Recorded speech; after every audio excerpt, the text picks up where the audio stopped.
Ladies and gentlemen, welcome back to the Intelligent Moron with Silva. Today is Thursday, June 10th, and I gotta apologize today.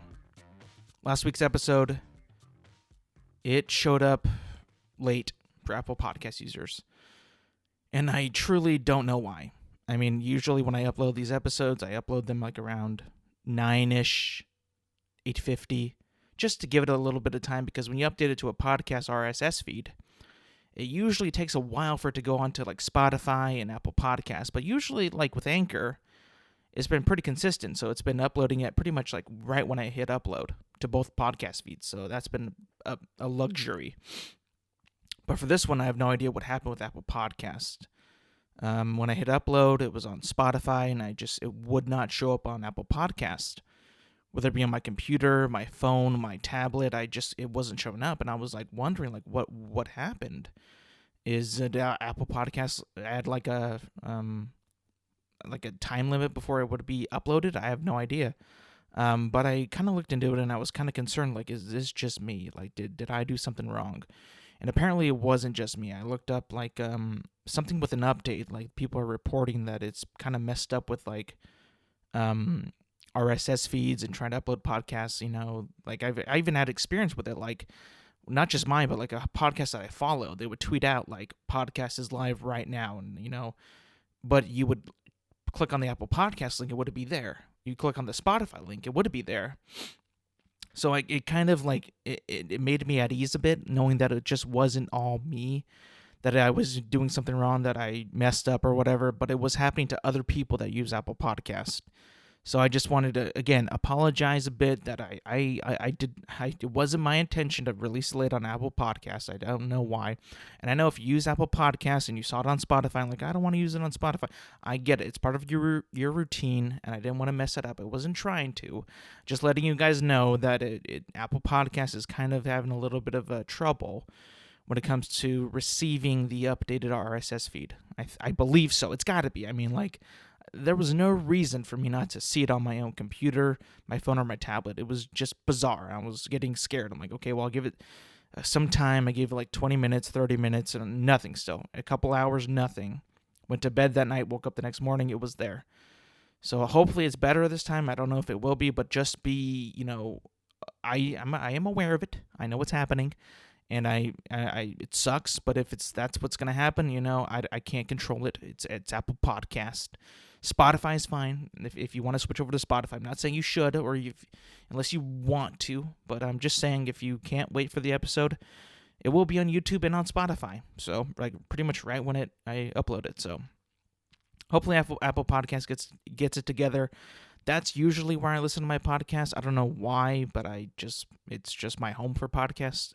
So easy, user-friendly, pretty simple, and I get it. Like, if you don't want to switch over to Spotify, I completely get it. But that's just a little bit of a heads up of what might happen to this episode. If it continues, I hope it doesn't. And I noticed it kind of was doing that weeks before. Like, it would take like maybe like 10 minutes or 5 minutes, but now it was like a couple hours. So, I mean, I have no idea. So just be prepared. Be aware. I am aware of the situation. I have not let you in the dark, in the dust. I am aware of what's happening. And also, like, I'm aware of like certain things that have been changing throughout time, changing ever so slightly to big changes, particularly in food. And I remember when I was a kid, not even that long ago, like, what was like the worst part of like dinner for you? Like, you go out to eat, your mom or dad makes dinner, and they try to make it like a restaurant type of experience.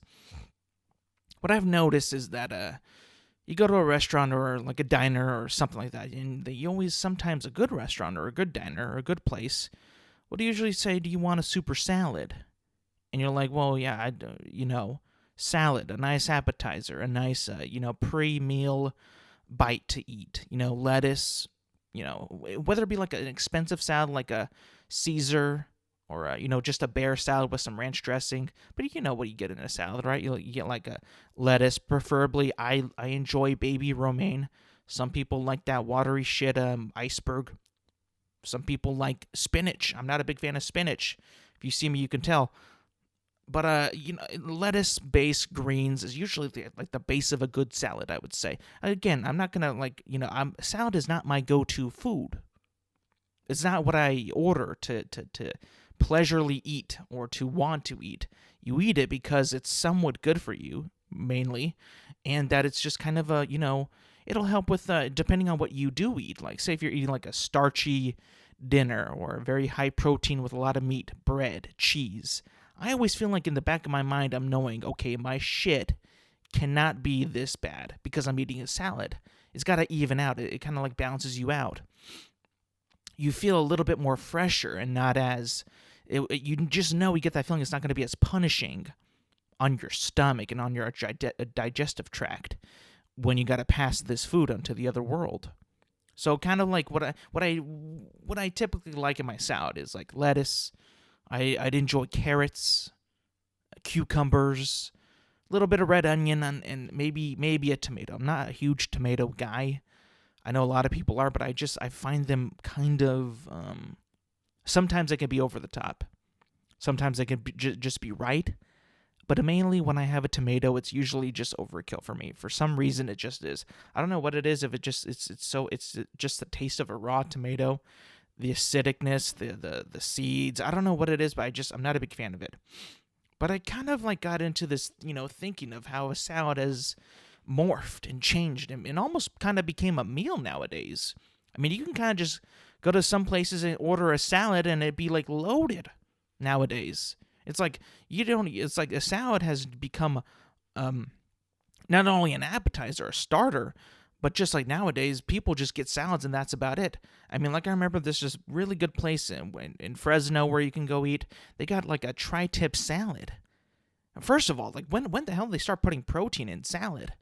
Like I remember back in school, when you would get like a salad, it'd be pretty cheap, iceberg lettuce, a little bit of shredded carrots and all that, and that'd be it.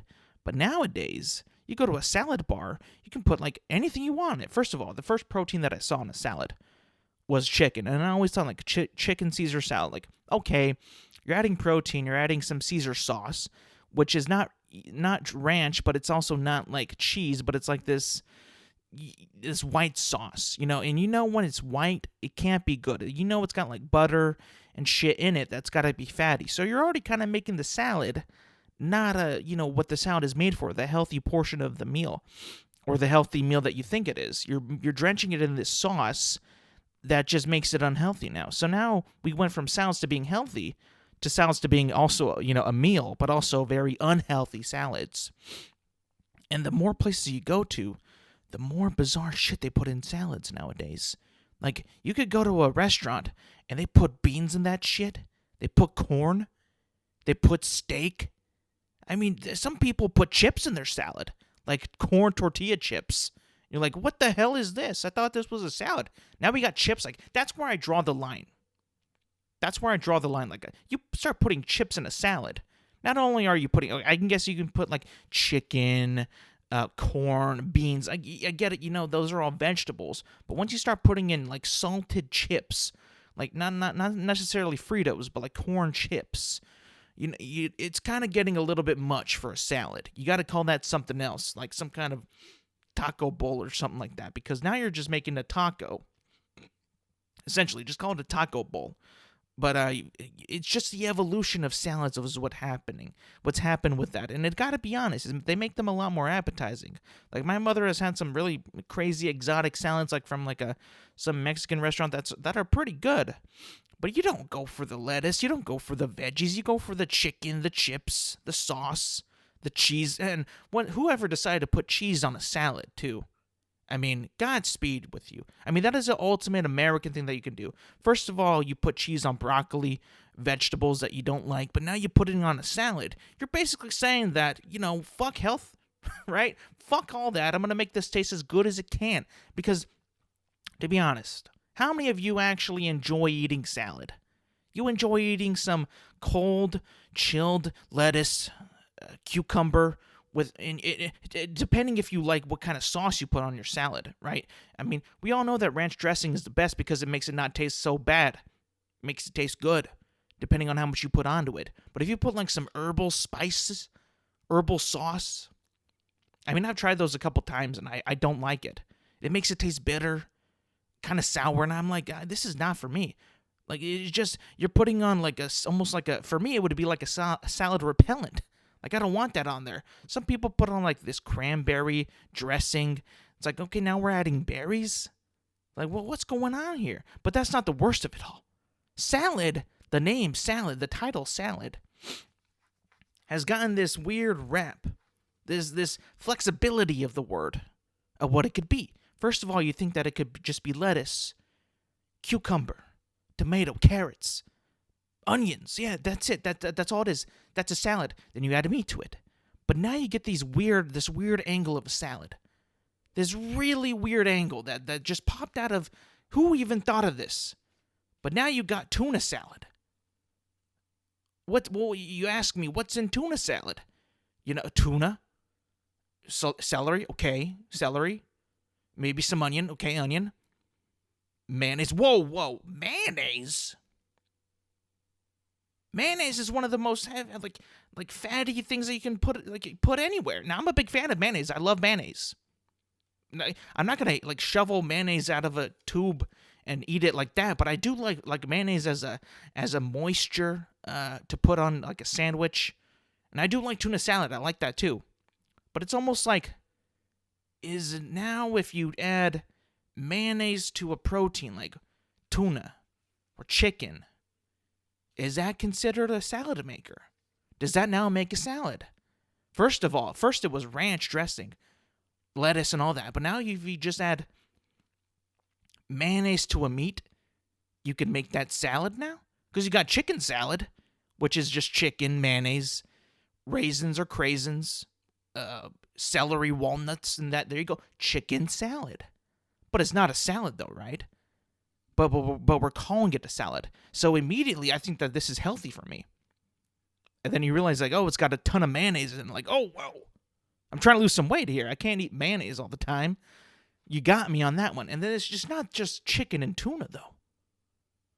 There's macaroni salad. What's in that? Macaroni, olives, celery, and mayonnaise. More mayonnaise.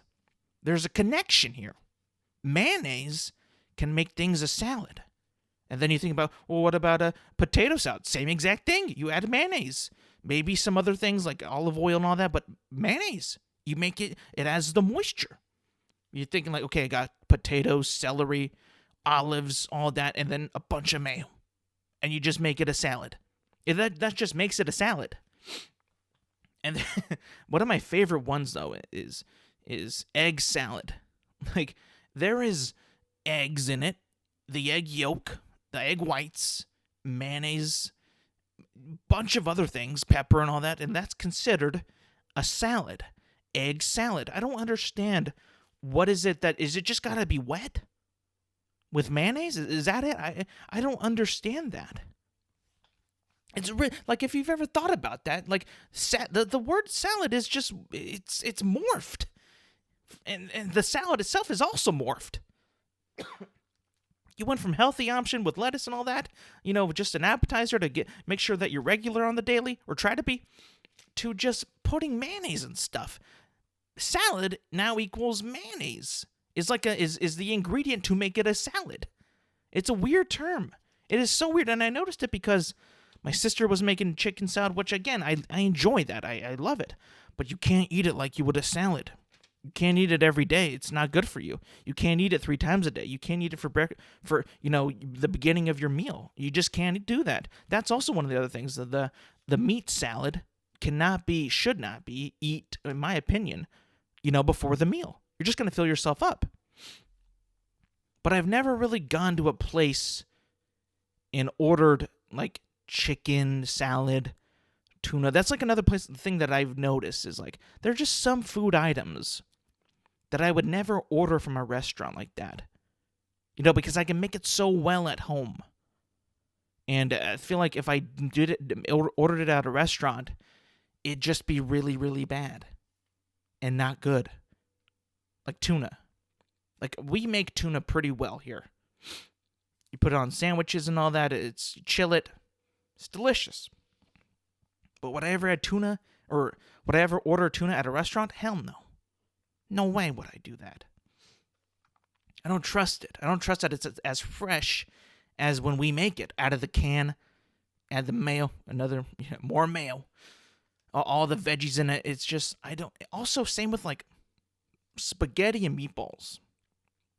That's something that you probably would never order, or at least I would never order at a restaurant, because we make it here all the time. And like we make it homemade, fresh, with meatballs or meat sauce, good sauce from that Prego brand. Represent Prego. They've always been there for us when it was in the dark times. You could put that in your pantry and it'll last for like 5 months. Maybe not that long, but you always have that in the back of your in the pantry somewhere. You always check, is it good? Fuck yeah, it's good. Let's eat some spaghetti. But I would never trust like a diner or even Olive Garden's spaghetti. And I know that might be a little far-fetched. Like, Alex, it's an Italian restaurant. Why would you not try their spaghetti? It's because, in my opinion, listen.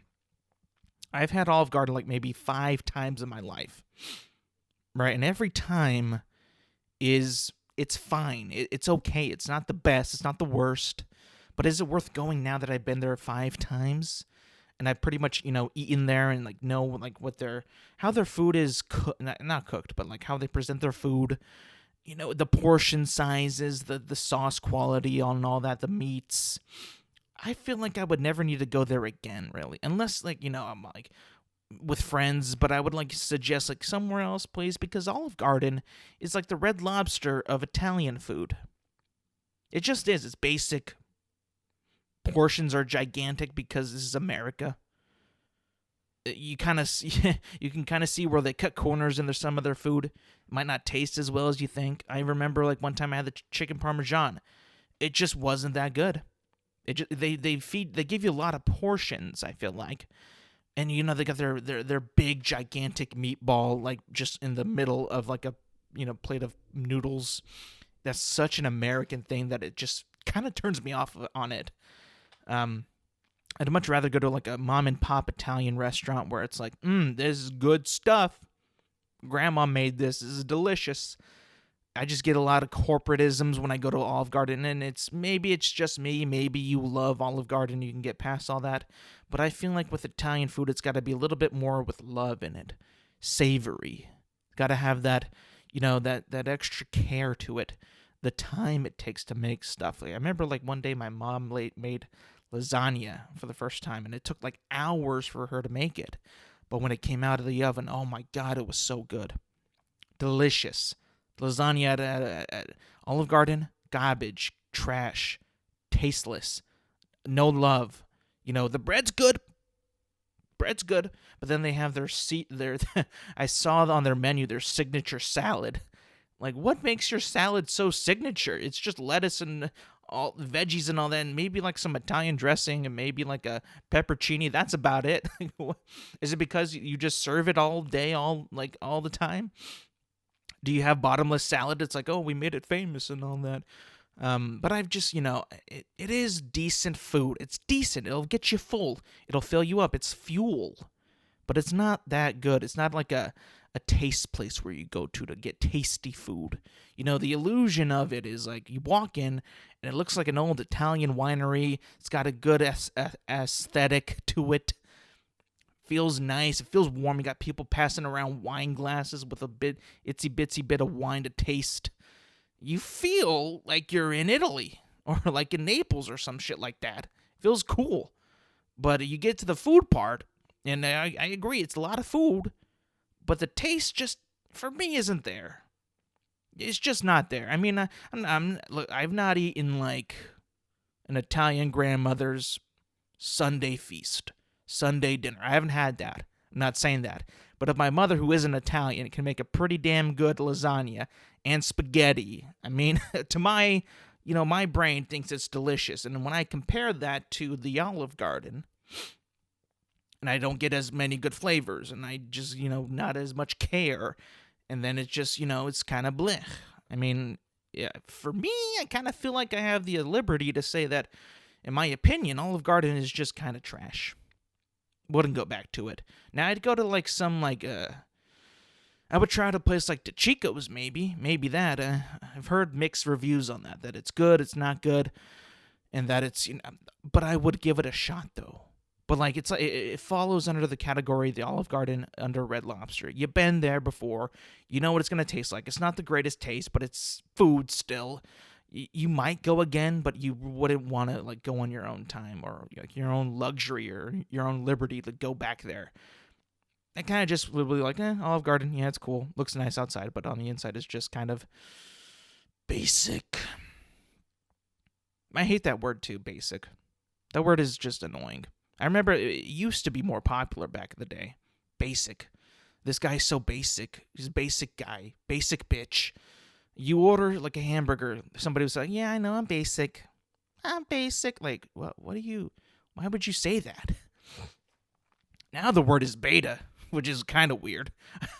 Somebody told me that, like, one of my friends is like, what do you think of, this person? I asked her about this chick, and she's like, oh, she's kind of a beta, or like, he's such a beta. Like, when did that even become a term? Like, I'm so behind on terms, like, nowadays. I don't know why, but I just, like, again, maybe it's because I'm not TikTok or all that, but all these new words and things that come up, like beta, I had no idea what that meant for a while, but now I kind of do. But I just remember back in the day, basic was a big one. It was almost like an insult. Like, you would just reply, you'd be texting somebody like about something, you give your opinion on it, and they would just put a reply basic. Like, okay, man, I guess that's an insult now, not just like an observation of who you think that you are. Just basic, right there, basic bitch, basic guy, whatever, It just continued to be like that. You would see like a game, you play a game or see a movie. How was it? Basic, pretty basic, nothing special. Some people would say that. Thank God it's kind of like gotten, not as popular as beta is now. But again, I'm not like on TikTok or like a bunch of social media like that. People who I follow are a bit older, so they don't say it as much as the young kids would. But again, when I was growing up, basic was a big one. And it was annoying. But you kind of get over it. Like, you kind of like wonder, like, what is another word that you can make? Like, what is something else we could say in our society, in our culture to kind of rival like basic and all that? Because it does get annoying. You just hear it all the time because people overuse words. It's like it's their job. They'll start saying is like they get a new word and they just never stop saying it, which I kind of get because I do the same thing.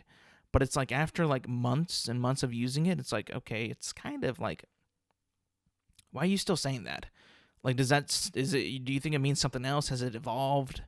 Has it done other things? Like, Bae, B-A-E, was another big one back then. And I think it originated because of somebody just, misspelled babe. And then they just started saying Bae. And I was like, this is so annoying. Thanks, Bae. With Bae. That's Bae. Where's Bae? It's like, oh my goodness. And I would again, when I saw that for the first time, I'm so far behind. Even though I know what it is now, but when it came out, I was so far behind. Like, what the fuck is a Bae? Like, oh, like your significant other, your boyfriend, girlfriend, whatever. Bae, Bae. Like, I don't know. Okay, sure, whatever. It's like, well, but you find out, it's like, oh, it was just babe without the B. Like, well, that's just a typo. You're just saying a typo all of a sudden. Like, yeah, but it's cool. Everybody's saying it. Yeah. It's so annoying. It is so annoying. But you know what? That's just the thing. Like I said, we just want to find other words and other meanings and other phrases to keep on saying. Like, I'm sure there's some that are going on like right at this moment that I have no idea what they're saying. I don't know what that means. And that's okay. But also, like, when you have a question and you ask them, what does that mean? Like, and then all of a sudden they're like, well, how do you not know what that means? Like, bro, can I even ask a question? I'm curious. I want to know what that means, and I want to maybe, will I ever use it? Probably not. But I just want to know what that means. Some people are so also defensive of the word that they use. You find a word out, you find a phrase out, whether it be like a show or somebody said it on TikTok or Instagram or whatever, you find it, and then you want to use it, you want to take it for yourself. It's like you almost have this, oh, no. This word, that's mine. That belongs to me. That's my catchphrase, that's my saying, that's what I use. Nobody else can say it. And I've been guilty of doing the same shit. It's weird. You almost want to kind of like make everything your own. Everybody thinks that they're so original. And that's not a bad, that's not a bad thing about people. Everybody thinks it. Everyone does. You do one thing that nobody else does, you want to make it your own. You want to get the attention, you want to keep saying it or doing it, whatever it is, and it's fun. I got to admit. And no one ever like kind of thinks like, why do we do the things that we do like that? Why do we do that? Well, it's honestly kind of fun. Like, you do it and you keep doing it, and your friends like they either get annoyed or they also do it. And then sometimes if your friends do it, you're either, happy about it or you're pissed off. You're like, you can't do that, man. That's my thing. And it's just this big cycle of happening over and over and over again. And there's nothing that we can do to stop it. I mean, it's like the same thing of like having a watch, having a nice watch. This is my watch. I own it. I don't want anybody else to get it. But then your friend gets like the same exact watch or the same shoes. You get a little defensive. Oh, well, like, hey, man, those are my shoes. Like, they're actually mine. I bought them, bro. Well, they're the same kind. Well, I wanted the same kind as you. It's like that whole weird thing of having the newest thing. But now it's a word. And we just, what if it's going to be like an NFT or some shit like that? Or a new hobby. I remember like you would get like shitted on for having the same hobbies as people or liking another team. Like, I remember like when, getting big into football or whatever, I would want to, before I announced my team, which is the Los Angeles Rams, I would always kind of be in the fear and then the pressure of joining that fandom, not because of their like trying to be loyal. How loyal can I be? But like, was I going to be respected because I joined at an older age? It's almost like for some people in some sports cultures, you have to like, it's almost like you got to be born within a mile of the stadium or a couple streets away from the stadium or where they practice or in that city to actually be a fan of that team. It's so bizarre. It's so weird. It's a type of like, this is ours, you get your own type of thing. Like, it just sucks for me because I live in the Central Valley in California. No professional sports teams around, like within 2 hours away, basically. You got to like root for the team up north or down south. That's all we got, basically. And it's just a thing, like, it's so odd. It's like this whole territorial, tribalistic type thing. Like, I remember, like, either in order to become like this fan, you got to do this, you got to do that. Like, why can't I just like the team and enjoy watching them? No, I gotta go over there. I gotta go see them in person. Like, I would love to, absolutely, but in order to become a fan, I would have to do this. It's like, it's so weird. It's just something that I thought of recently. How like it hasn't changed much. It hasn't gone away. It hasn't become different.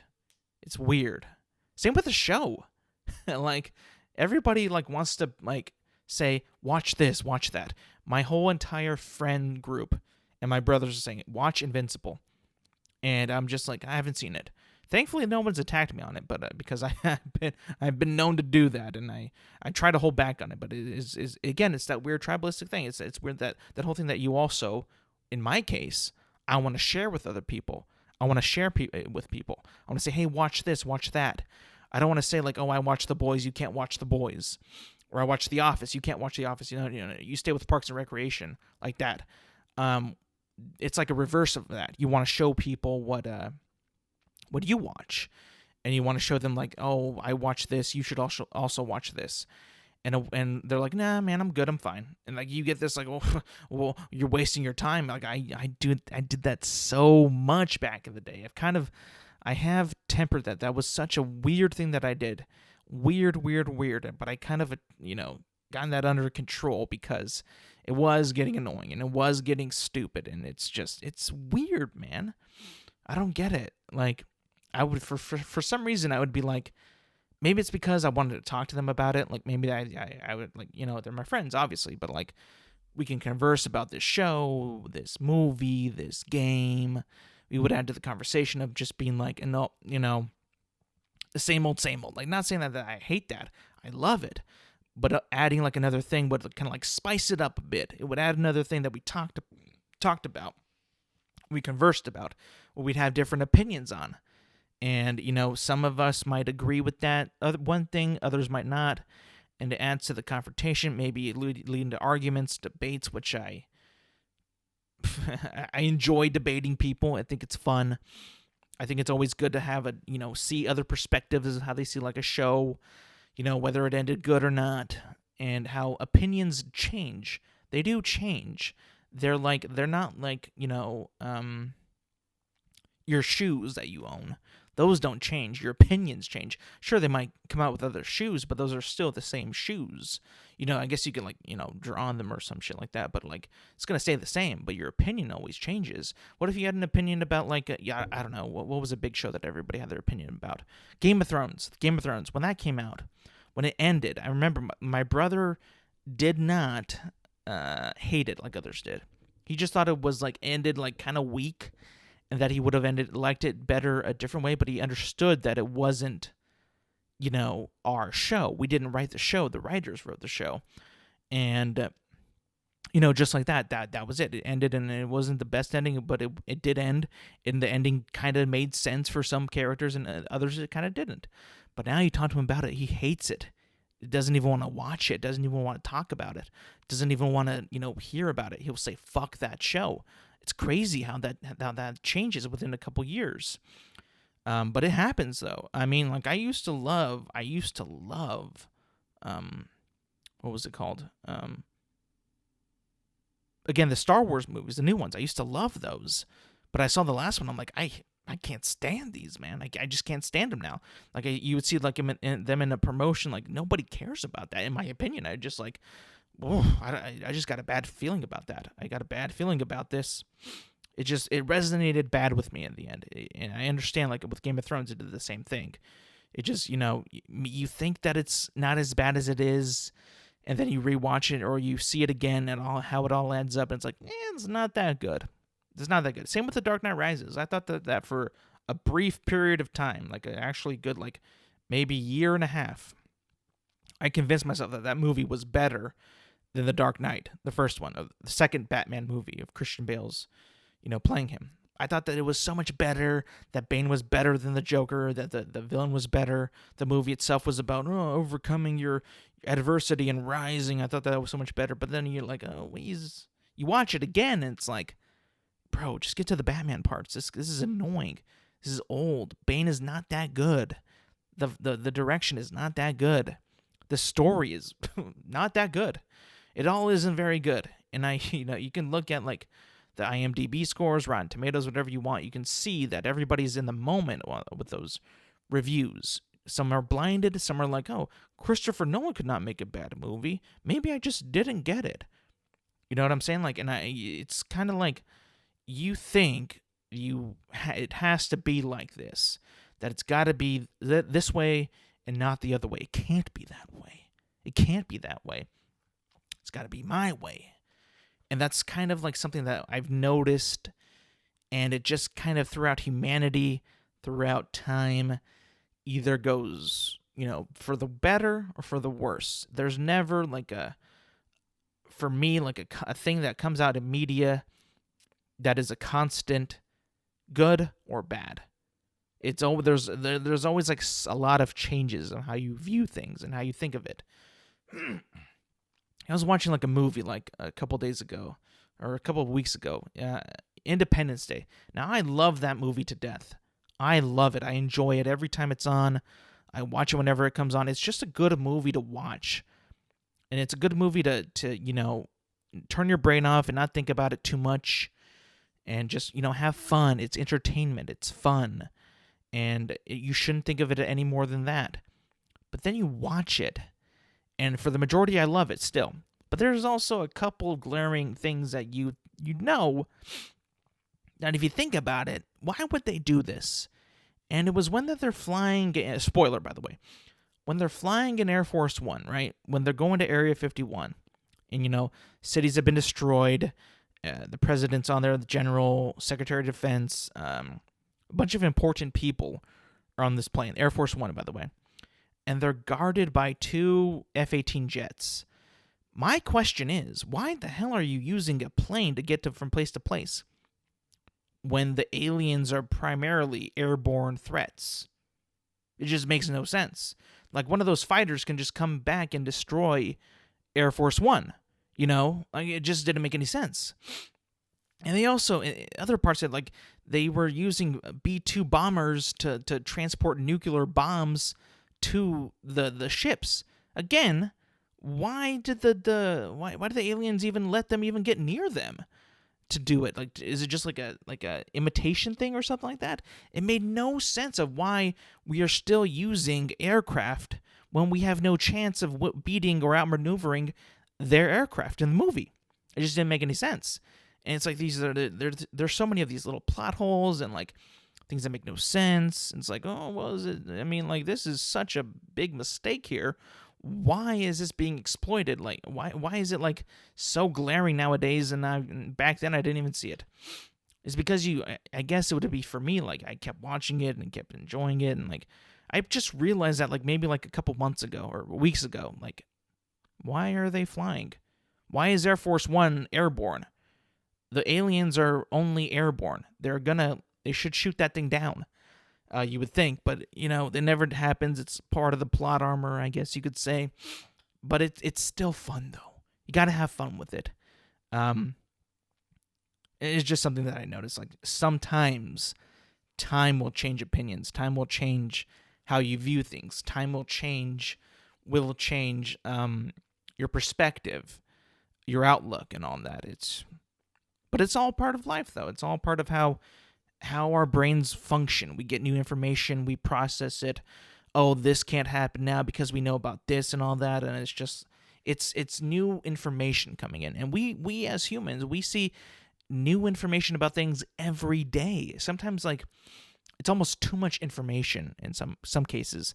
You would see like breaking news, this happens, and baseball is doing this. It's got a cheating problem. It's got all this stuff. Oh, it turns out baseball has been cheating for decades and decades before. It's like, oh, well, that kind of sucks. I mean, like, again, it's information that just kind of alters your perspective on certain things.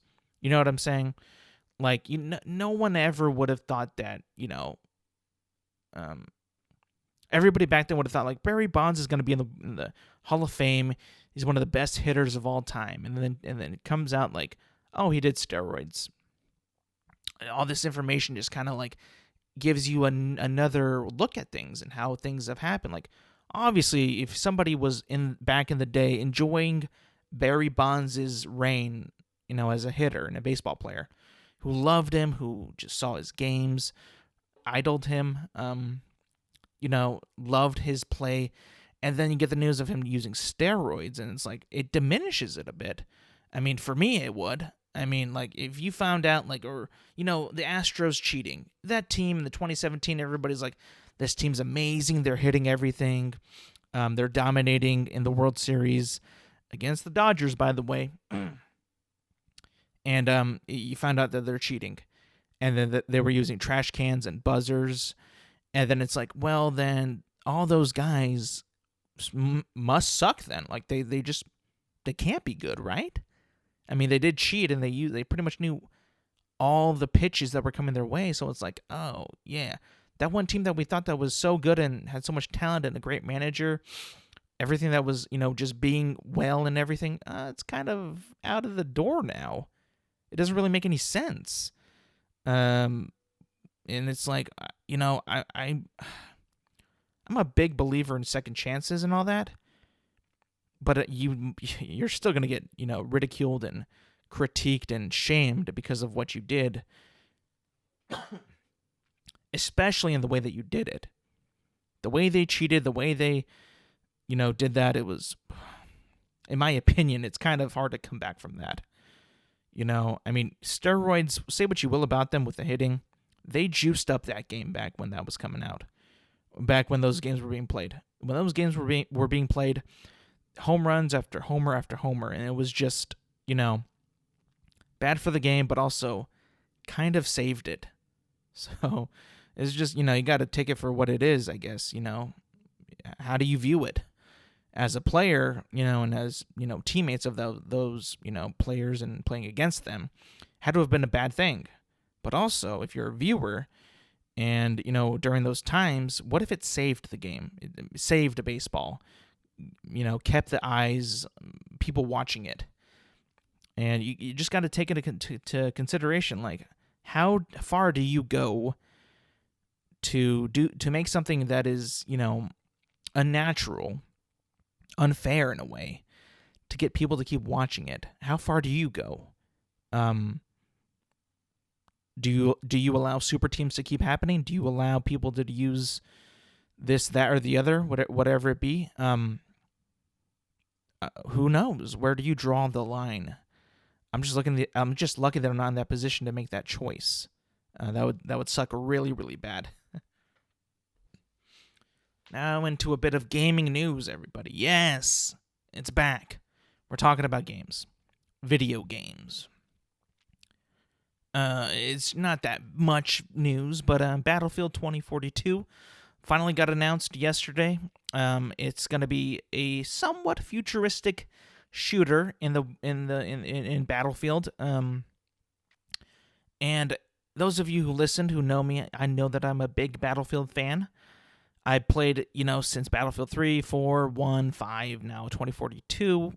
I will be playing. But it's been a bit of a challenge for a Battlefield fan, because the franchise, the developers, the people who are in charge of making these games, in my opinion, have kind of dropped the ball recently. Now, I enjoyed Battlefield 4, 3, 1, and I convinced myself that 5 wasn't as bad as it was, but it is. It's not a fun game, really. A lot of people didn't like the setting of World War II, which I did, but I get why people didn't. I understand that the content drop, the battle pass, if you will, was, in my opinion, pretty cheap, pretty ass. Not a lot of content, not a lot of things that you would want to play for. Now, I enjoy the immersion and the gameplay itself of Battlefield so much that I would continue to play it. And I also enjoyed it with Modern Warfare 2. And in Warzone, I enjoy the gameplay of it that much to continue to play it. But I will understand that Battlefield is not Call of Duty. The pacing is not there. The gunplay is not the same. The maps are different. The philosophy of the perks, kill streaks is just not in Battlefield, and it never has been in Battlefield. So I understand when people are saying, like, oh, it's fun for a while, but it's not something that they would keep playing on. I would keep playing that. Battlefield is just one of my games that I like to play. So seeing this new thing that's going to be in the near future, modern times, was a joy for me. It was a joy because I always think that when you go back in time, and whenever you do like a time period, as a developer, as a studio, you gotta also kind of be careful and acknowledge of what you're limited to, what the limits you have with that time period.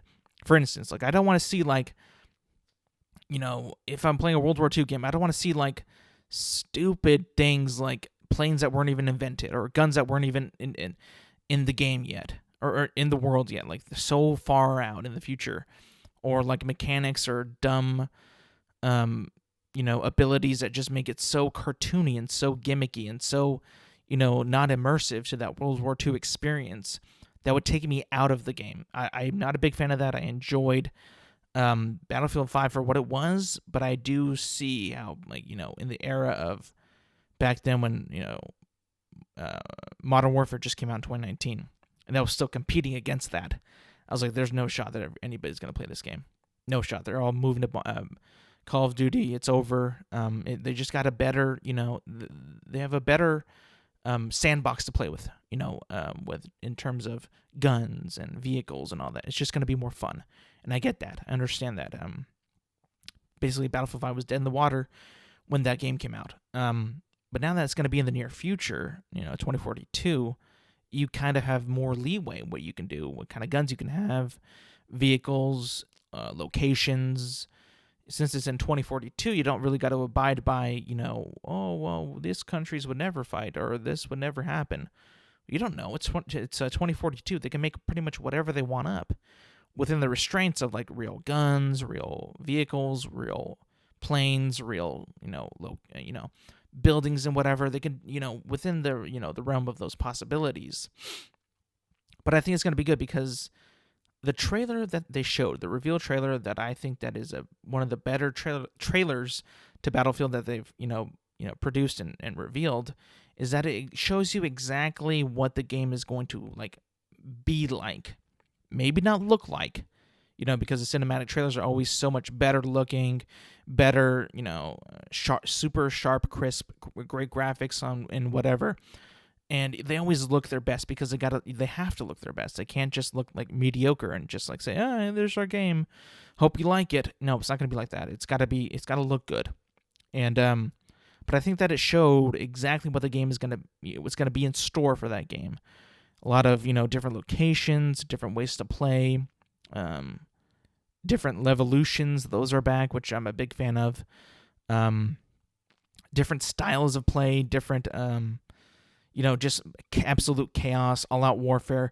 One of the main things that I noticed was like the scale on this game is looking massive, like absolutely massive. Every shot in when they were just soldiers fighting, always looked like there was like over like 100 soldiers in every like shot that they had in that trailer. Like it was just like a massive player count. And it's been confirmed that in Conquest and Breakthrough, those modes, the big game modes in Battlefield are going to be, 128 players, which is good news. I mean, last game, Battlefield 5, there were some maps were just way too big for 64. Way too big. And you can tell, like, just you'd be running to one point to another. Very little conflicts or altercations or interactions with other players, or a vehicle or like a tank or a plane or whatever. It was just very, very open on some maps, and they were just way too big. And I get the ambition to make it look pretty and massive, but it's like if you don't have the player count to make it that big and fun, then just don't make it that big. Just cut it down the size. But it seems like you also got to take into consideration that they have to make the maps fun and choke points and flag spots and vehicle spawns, player spawns. Those all got to be into consideration when you're making a video game. It's got to be fun still. It can't be too real where it's not fun anymore, in my opinion. There's a fine line that you could like just make. Like, got to make it realistic looking. Got to make the map look, real. Like it could be an actual place, but you also got to make it so it's a video game still. That it feels like a game, and it's just not like these hyper realistic games that some people like, but I just not much of a fan of. I don't know. That's just my opinion. I'm just not a big fan. But you gotta make it still fun and still enjoyable for players. But I think that they'll do that. I think that it looks good. The multiplayer reveal will be on June 13th, this Sunday. So that's going to be good. It's like the gaming industry just does this now. This is just how they do it. They make this cinematic trailer that looks great, beautiful, shows off the engine, sort of. That's what they say. That's what they put at the bottom of the trailer. In-game engine footage. So, take that for what you will. Grain of salt, dash of cinnamon. But, it's just a taste. It's a reveal of what it's going to be about. And from what I can see, from what I can tell, the gameplay, the massive gameplay, the player upgrade, uptick, I guess, it just looks like what I would want in a modern day, not a modern, but I guess like in a next gen Battlefield title. This is just what I want, and I hope it's good. I hope people like it. I hope it. My brother was saying like Battlefield needs a better progression system. And I do agree to the extent of people who enjoy the progression of it. I, for one, am not hell-bent and tied to progression systems. I feel like if the game is fun, I'll continue to play it. If it's not, I won't play it. So, in my opinion, it doesn't need a great one. It should have a good one, obviously. But it doesn't need to be like on the level of Call of Duty or, I don't know, whatever else, Fortnite, I don't know. It just needs to be solid. I think it will be solid. I think it will be fun. I think it will be immersive, as Battlefield games are always immersive, which I love about them. But I think it's a good thing. It's a good sign, a very good positivity from the community, from the fans, from in general, gamers. I think all kind of enjoyed it. It did get a bit silly though. They showed like in the trailer like somebody flying a jet, jumping out of the jet, killing the other jet with a rocket launcher, then jumping back in. If you don't know what that is, Some people in BF3, BF4 did that. I didn't see anybody do that, but you see videos on YouTube, Twitch, whatever highlights, you see people actually doing that. So that's kind of a nod to the people that, hey, we've seen you guys do this. It's pretty cool. We'll put it in the trailer for you. Not like saying like that's gonna be all like that. Maybe it is, but it's kind of like a nod to the hardcore players that play the game so much and they mastered that. You know how to do that. It was fun. It was enjoyable, and for me, it was a bit silly at some points. Like, oh wow, they actually put that in the trailer. But you go online, you see it, Reddit, YouTube, whatever. People dug it. People enjoyed it. Thought it was fun, clever. Like a tip of the cap to the community. So I always enjoy that type of thing. That lets me know that DICE, EA, somewhat care about the community. I don't know. We'll see if the game is shit or not. But it's a good sign. It's a good telling that the game is going to be hopefully good. I just want it to be good. I want it to be fun. I want it to be a lasting game that gets people squatting up with, playing Conquest or playing, Breakthrough or Rush or whatever. And hopefully, for some people, I don't need it, but I think it'd be very cool. A battle royale,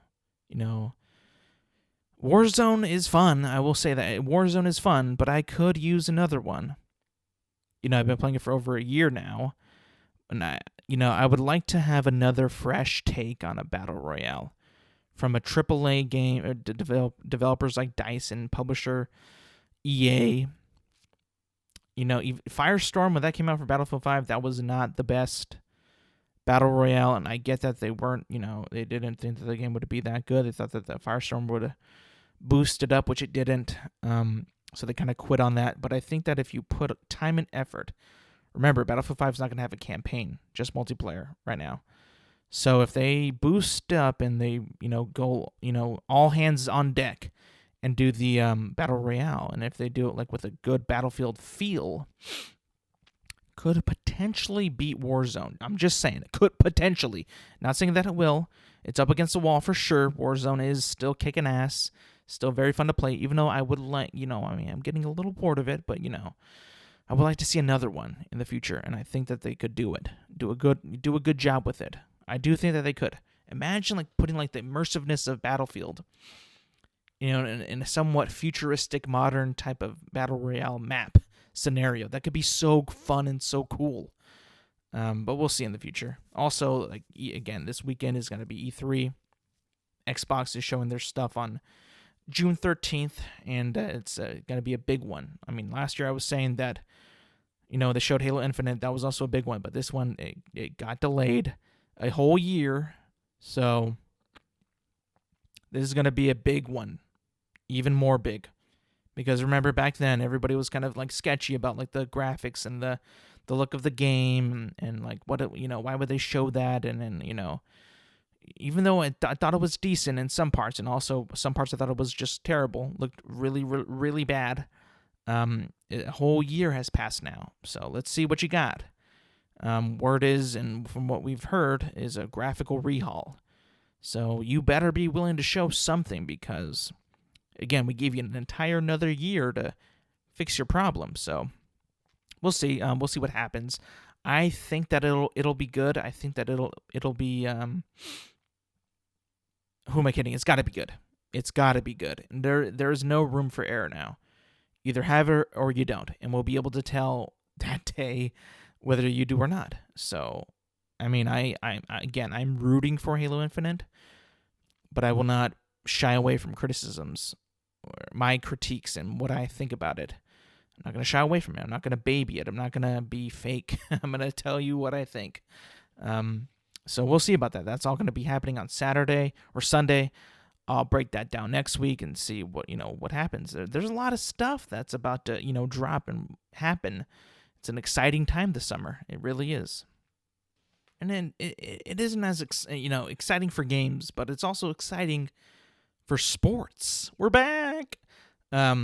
Sports are, in a bit of a, for me at least, in a bit of a tug of war of what I need to watch. There's the NBA, MLB, those are all in the swing. there's also what's coming up, and as a matter of fact, tomorrow is day one of the Euros, which, if you don't know, if you don't have no idea what the Euros are, they're a tournament, a soccer tournament or football tournament in Europe. All the best nations in Europe that qualified for the Euros compete in if you've watched the World Cup, it's like a World Cup styled competition where you have groups and you have other countries that are just matched up through a draw who they play. Every group has 4 teams. 2 of them make it out of there, and they play in a bracket style elimination type thing, how to get to the last game, which will determine the best country or the best nation in Europe that year. And it's fun to watch. It's in the summer. The games are usually played all day, on ESPN. They got the rights to the Euro Cup in America, so those are going to be on all day. And if you don't know, I'm a big soccer fan. I enjoy the sport. I played it a bit in high school and even before that. Played a lot of FIFA. That also got me into it. But it's fun. It's a good tournament. There's a buzz to it. You want to you see how these countries do, how they fare against others. You get the best players from England, Portugal, France, Germany, all to compete. Against each other and see who's the best out of all of Europe. And it's not just them, too. You got the Copa America, too, the Gold Cup and CONCACAF, and, just to, kind of segue a bit out of that. I'll get back to that later, but I just got to give props and hype and praise to the United States men's national team back this week. Defeating Mexico, winning the very first inaugural CONCACAF Nations League.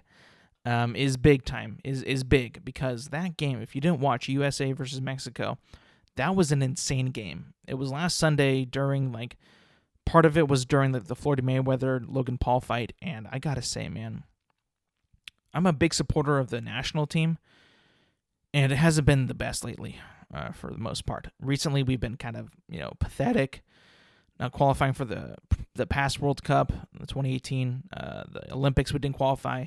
It's been a dark time for the U.S. men's national team. The women have been doing great, though. They've been doing awesome. I watch them all the time whenever they're on World Cup, Olympics. I'm going to watch them, too.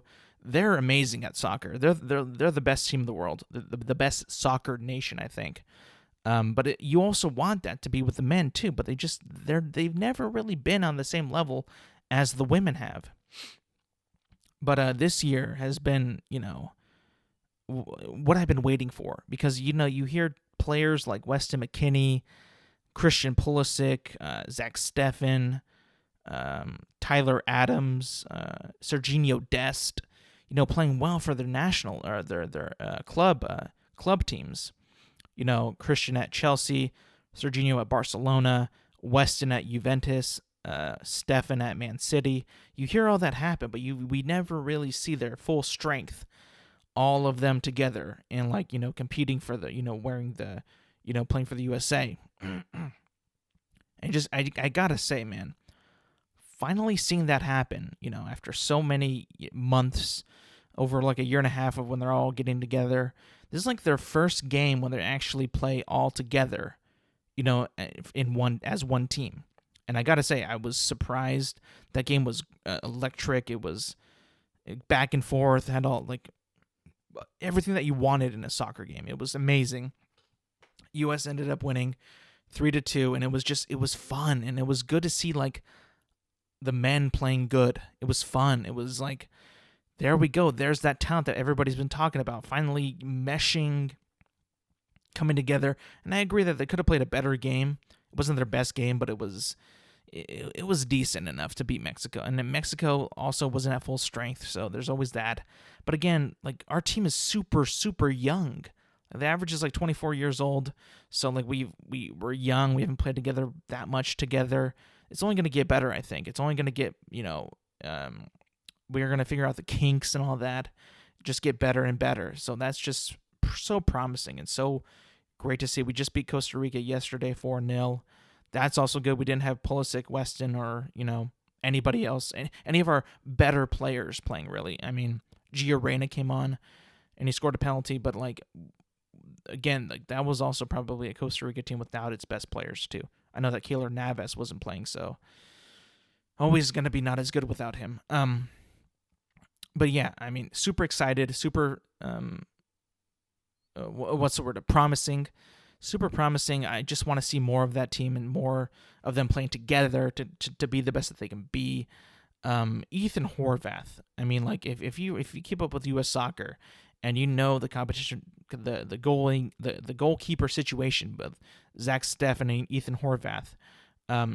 Steffen has kind of, for me, kind of been a little bit of a letdown. Why? Because of his decision making. To me, has not always been the best. It's always been a little sketchy, if you would say. Always leaving the line when he shouldn't be.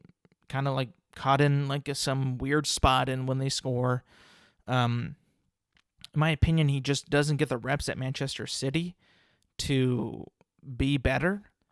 But Ethan Horvath, when he substituted on for Steffen when he went down with an injury, was just, I mean, he got a goal scored on him, but other than that, he was just a brick wall.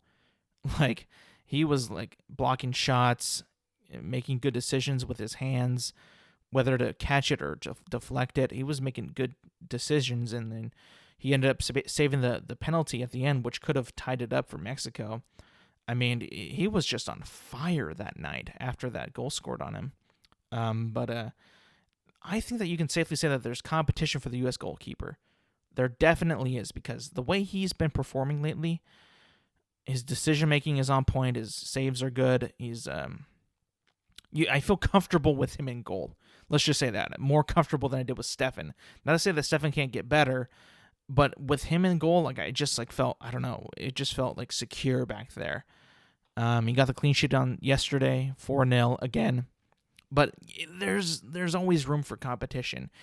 And I enjoy seeing that. I enjoy seeing that, oh, he's not just the number one. I feel like that was always the thing with Tim Howard back in the day. There was no other competition. Tim Howard was the guy.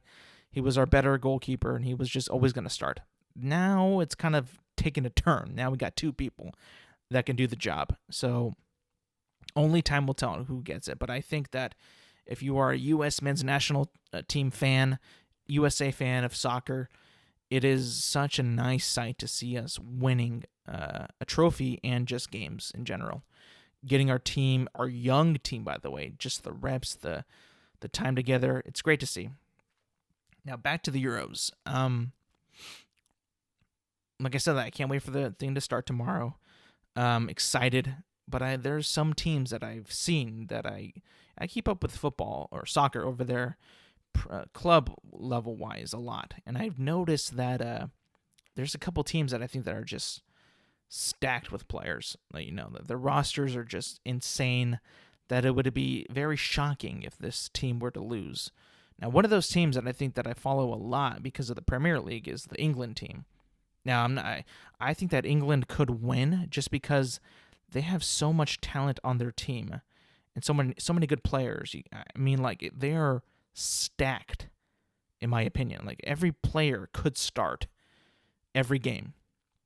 Unfortunately, that can't happen because there's only 11 positions. But it's crazy. Like, I mean, England has got, like, in their group, they're in Group D. They got England, Croatia, Scotland, and the Czech Republic all in their league.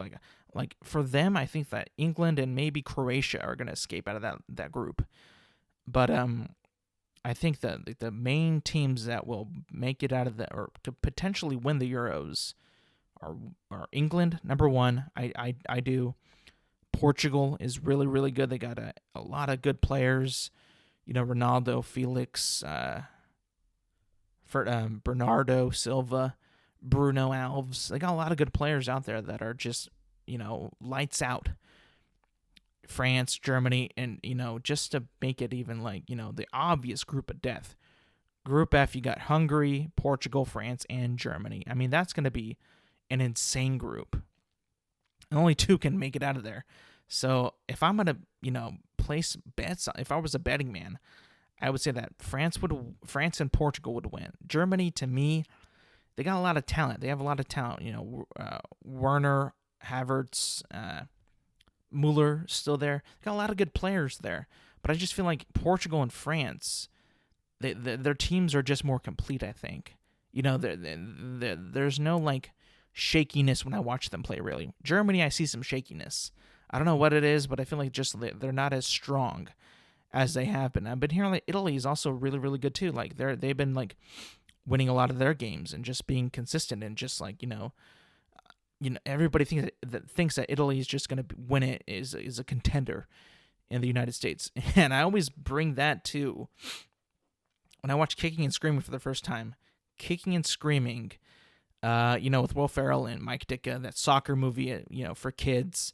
The two kids that they recruit, basically their secret weapons are just Italian kids that worked in a butcher shop, and like they just made them so good. And then they always say like, if you have the ball, just pass it to the Italians. Like that's how for me I noticed, or how I figured out how Italy was so good at soccer. This was from that movie, because I didn't really watch soccer all that much back when I was a young kid. But yeah, I mean, people are saying that Belgium is still good. Croatia's good. Russia, I've heard, is okay. Italy, Wales, Scotland are pretty good. But, the big four, I would say, are England, definitely, Portugal, France, and Germany. Germany to win this tournament. But those are the top four that I would say that would win it, for sure. Like, no chance. Like, it's got to be one of those four. It's got to be. Like, another team would surprise me. Another team like in Italy, Switzerland, Belgium would even surprise me, because just Portugal, France, and Germany and England are just so dominant. They have the most talent on their team, on their nation. But I can't wait. I'm excited. It's gonna be good. It starts tomorrow. It's so, because last year was a COVID year, the pandemic and all that. They shut all that down. They postponed it to 2021.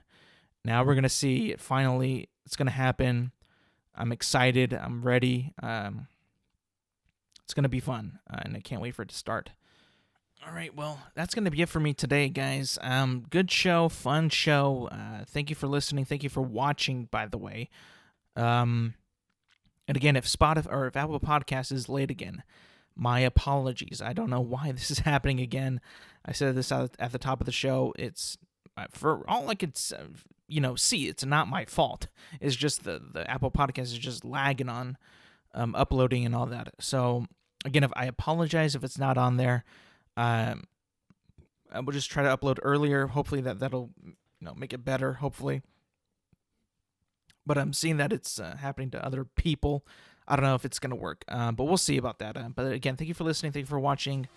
Again, you can find me on Apple Podcasts, Spotify, YouTube at Intelligent Moron with Alex Silva, and I will see you back next week.